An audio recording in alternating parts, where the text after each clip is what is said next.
Boop, boop. Another day, another dollar. Thank the Lord for another 24. God, I knew that was you. I'm finna go out to eat here in a little bit. Buffalo Wild Wings. Grab me some wings and some fries. But I wanted to make this video, talking to my people that's been hitting me up all over saying they getting on. They got their start date finally. They about to go to the academy. All my fellow correctional officers work. Welcome aboard, man. I'm happy for you. Congratulations, But I got to make this video especially, for the ones that's been hitting me saying, they can't wait to hit the ground running as far as when it comes to working the overtime, all the extra overtime that's available. I made a couple videos, they like that people been really liking them videos. I was talking about, there's so much overtime availability at these prisons and jails nationwide. You can come in the door as a rookie officer your first year. Yeah, your salary might be 50, 60,000 starting off, but you hit the ground running and grinding. You damn clear 6 figures your first year in the door. Rook, we talking, man, 18-year-olds, 21-year-olds, man, ain't doing nothing. Ain't doing nothing wrong, just sitting there on the unit, watching the inmates. We did a lot of times in correction, you just sit back on the unit, observing, you do your rounds, and that's it. You go sit back down, making 6 figures. The past damn 8 years, I've made over 6 figures, with overtime, over $100,000 every year, But, this is the thing. We don't want to just work hard for the money. We want the money to work hard for us, because you can only, as a human, our body is only so capable of doing so much, and we can't keep up this pace forever. So the point I'm trying to make is you have to be smart with the money, so I'm going to give y'all some game. I like to make these videos periodically just to remind people as far as being smart with the money, doing the right things with the money, So these are some things, once if you get in the door, you start grinding, you making over 6 figures. These are some things you want to be trying to do with the money. The first thing is you want to set out to try to eliminate as much, if not all, of the high interest debt that you're carrying at the time, whether it be credit card debt, hospital bills, student loans, anything you like, car payments, all of that, man. I set out to try to eliminate as much debt as I possibly could. And I'm at the point now where it's like, currently right now, I don't have any debt outside of my house, my mortgage payment.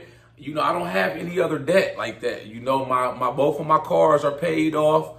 Once I paid my first car, I didn't just run out and buy a new car 6 months or buy the car I wanted now. I waited like 2 or 3 years. I enjoyed, just driving, having a car that was paid off. Then I went out and bought me another car. That money I was taking and spending on my car payment every month, I started stacking that, putting it up. Investing. I'll be buying stocks, crypto, just putting some in my safe or in the bank, stuff like that. So you got to eliminate all the high interest debt, because I feel like if you owe debt to somebody, it's like you a slave to somebody else. You know what I'm saying? Especially with the credit card. The credit cards, the interest on the credit card is down 20 to down 30%. So it's like, even if you just make the minimum payment, the way it's set up, you will be paying on that mug damn 20, 30 years. It's like slavery, So I got 3 different credit cards, but I make the credit cards work hard for me. What I do, I put all of my bills, as many of my bills as I can, or if I go to the grocery store, the gas station to get gas, and I got my main credit card, I swipe it. It's a cashback rewards points credit card, right?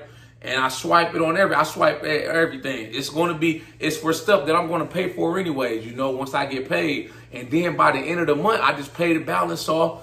And the credit card company, they send me cashback rewards points. I looked at my balance the other day. I got probably about $500 in cashback rewards points. I just saved those for when I go on vacation. So I go out the country. I got my spending money.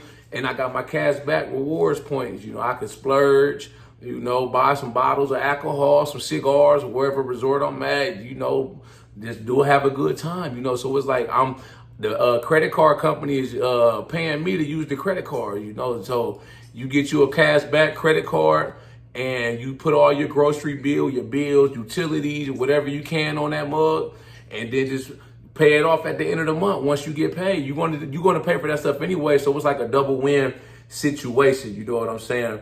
The next thing, when it comes to your retirement account, your 401k, your TSP, you want to be trying to max it out as much as possible.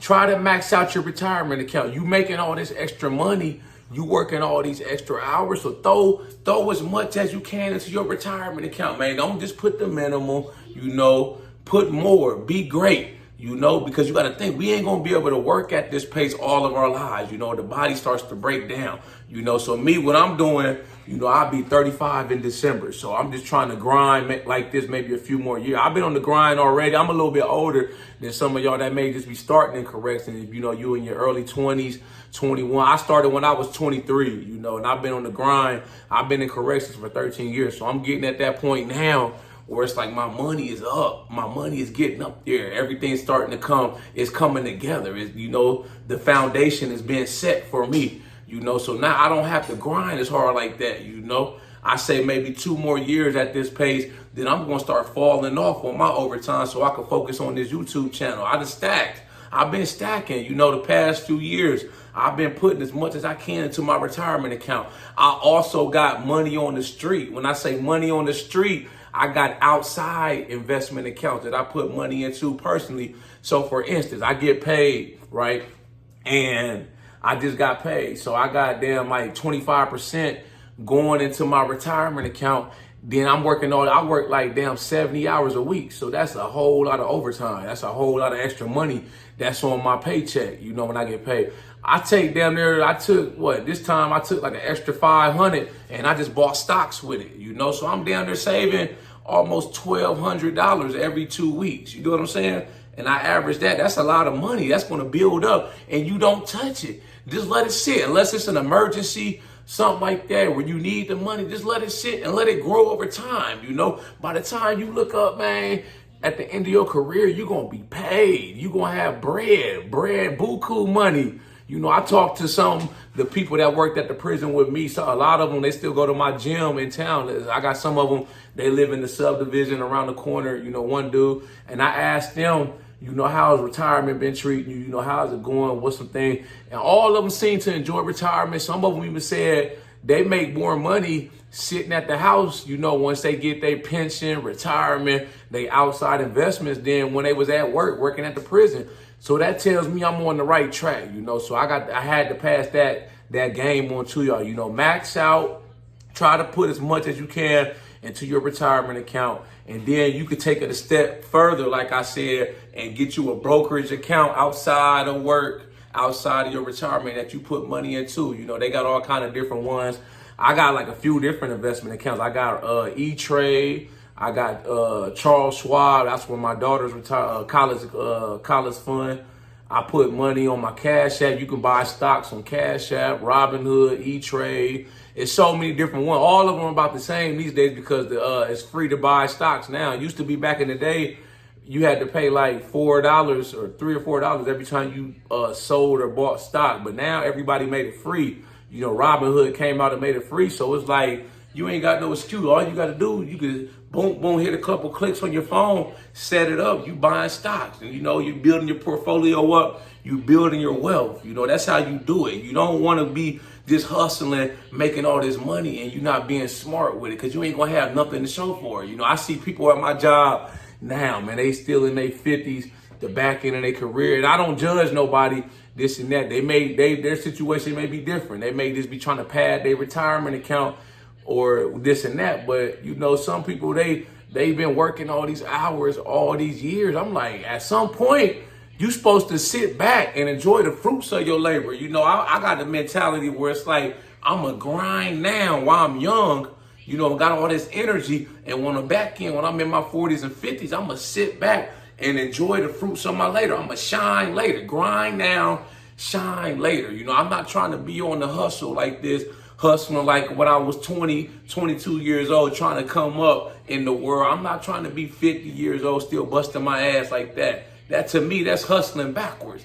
We still gonna hustle now. Don't get it twisted. The grind never stops. The hustle never stops. It don't stop for me to the casket. I'm always gonna be out here making plays, making moves, trying to find investment, money, opportunities ways to grow my wealth, but I'm hustling smarter, not harder. That's the key difference. You know what I'm saying? The next thing is you want to beef up and build you an emergency fund. When I say emergency fund, that's for the occasional instances where things may happen. The washer breakdown, the car breakdown, this and that. You got to pay for an unforeseen expense. That way, once you build up your emergency fund, you don't have to tap your credit cards. You don't have to dip into your investments. So I try to put maybe, I don't know, I might put 100, 200 into my bank, my savings account, or my safe, and I just let it build up, get to the point you get you about a few thousand and you don't touch it. It's just for emergencies.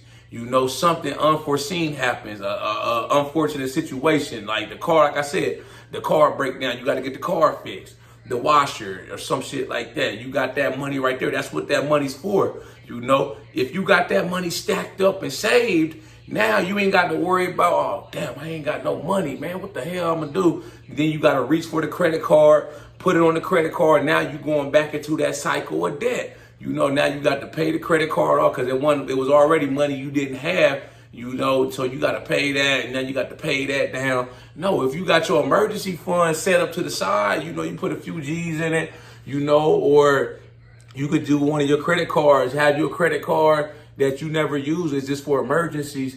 Use it periodically so they don't, so the credit card company doesn't deactivate it because you've not been using it. And you just got that for emergencies. That could be like an emergency type situation too. One of my OGs at work, he give me a lot of good investment advice, man. He got a lot of money. He about to retire from the prison in a few years, but he been buying stocks since for 20, 30 years. And he told me, he got a lot of money stacked, a lot of money saved, but he said one tool in his toolbox is he just keeping one credit card that he never uses, and it's just for emergencies. He said, shit, he was like, I got like $20,000 on this credit card, so I can damn near take care of anything if it ever came to it where I needed to use something for a crazy emergency. I could use that. But ideally you want to use your cash if you can, that emergency fund.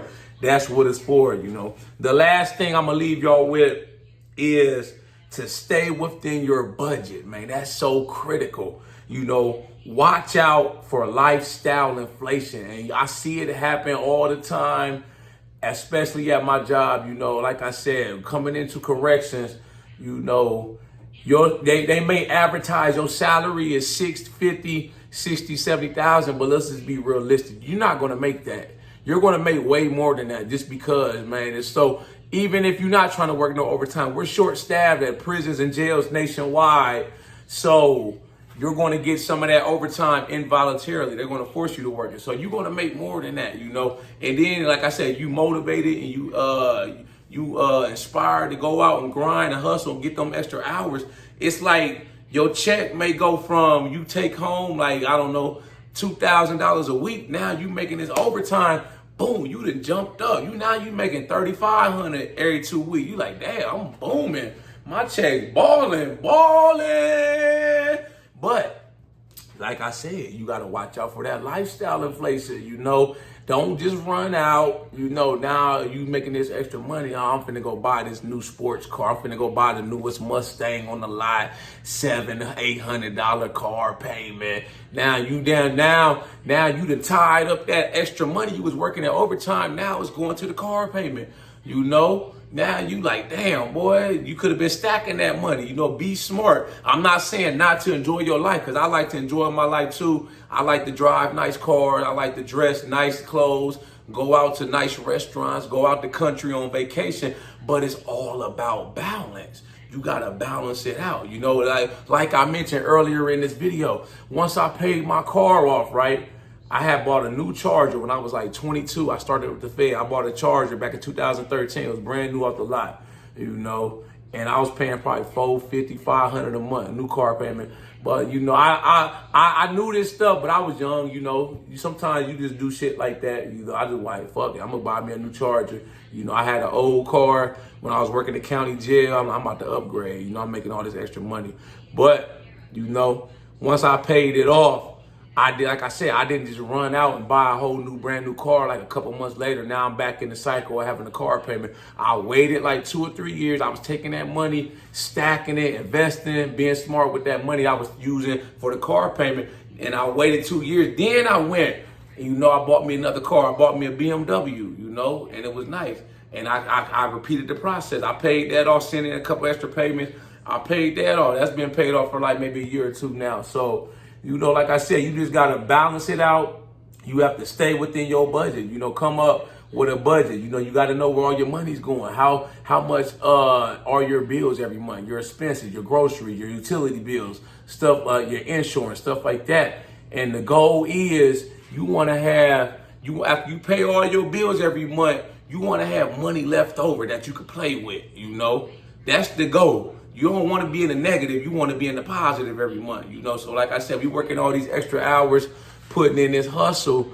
Be smart with the money, man. Don't put the money to sleep or don't piss the money away. Make the money work for you. Take as much of that money as you can. Save, invest, pay off debt, live within your means. But like I said, man, you only live once. I'm not telling y'all not to have fun and enjoy life, man. We work hard and we putting in all these hours, shit. You got to enjoy the shit too, because we might not be here tomorrow. So, I like to enjoy it. I'm going out to eat. I take my trips, my vacation come up, I go out the country or somewhere, or I go back home to Ohio or somewhere, another out of town. I'm going to do it big, I'm going to ball out. I'm going out to eat damn near every night.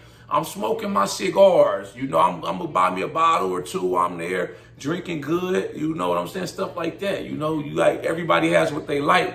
You got to splurge some now. You can't just be like a damn, don't just be trying to save all the money and you don't have no fun. You're going to burn out. And like I said, we may not be here tomorrow, man. Live your best life today because you damn might not be here tomorrow. Y'all like this video, make sure you subscribe to my channel at The Ghetto Bodybuilder. Follow me on Instagram, TikTok at The Ghetto Bodybuilder. I got the merchandise for sale. Shop with me. This one of my shirts right here. It ain't for everybody, man. It's one of my favorite shirts I made so far on my website, because this thing I'm doing, man, this lifestyle, it ain't for everybody, man. If it ain't for them, that's cool, man. I'm just doing this for the people who it is for. You know what I'm saying? Y'all got any comments, questions, or concerns, any ideas or topics y'all want me to do for future videos, drop a comment and I'll be sure to get back with you as soon as I can. Y'all know how we coming. Let's get motivated.